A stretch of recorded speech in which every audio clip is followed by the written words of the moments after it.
Sir సుశీల్య మావాడు ఎట్లున్నాడు back bencher, మరి మీ బల్లకైతే first bencher అవుతాడా కదా? సార్ మీరే బాగా టెన్షన్ పడతారు సార్. మా స్కూల్లో డైరెక్ట్ బెంచ్లే ఉండే.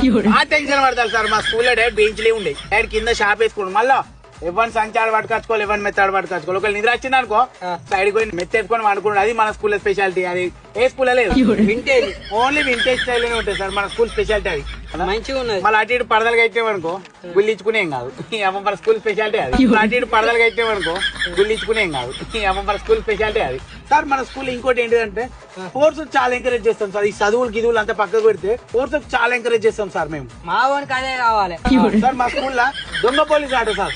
దొంగ పోలీస్ ఆటలో మా స్కూల్లో నంబర్ 1 వచ్చిన వాళ్ళు చాలా మంది. మొన్ననే దొంగతనం చేస్తే పోలీసు వాళ్ళు ఎంత తిరిగినా దొరకలే. ఇక గా గేమ్ పెడితే నీకు కాదు మీ ప్రిన్సిపల్ వచ్చినా దొరకడు.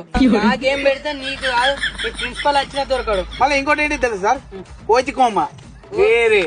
కోతి కొమ్మ అంటే చెట్లు ఎక్కుడు దునుకుడు, అటు నుంచి ఇటు దునుకుడు.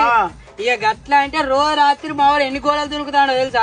నువ్వు పరిచయం అయితే మీ ఇంట్లో బిడ్డున్నా అంటే మీ ఇంట్లోకే దొరుకుతాడు. నువ్వు పరిచయం అయితే మీ ఇంట్లో బిడ్డున్నా అంటే మీ ఇంట్లోకే దొరుకుతాడు. సార్ ఇంకోటి ది గ్రేట్ అంటే ద బెస్ట్ గేమ్ ఏంటి తెలుసు సార్, అంగుడు దునుకుడు. ఇల్లు ఆడమని వాడిని గుద్దల్లా ఉంటే ఇల్లు ఆడోడు కాదు మా వాడు ఛాంపియనే. ఇల్లు అంగుడు దునుకుల్లా నువ్వు అంగినా ఓకే మా వానికి ఛాంపియనే. ఇల్లు అంగుడు దునుకుల్లా నువ్వు అంగినా ఓకే మా వానికి.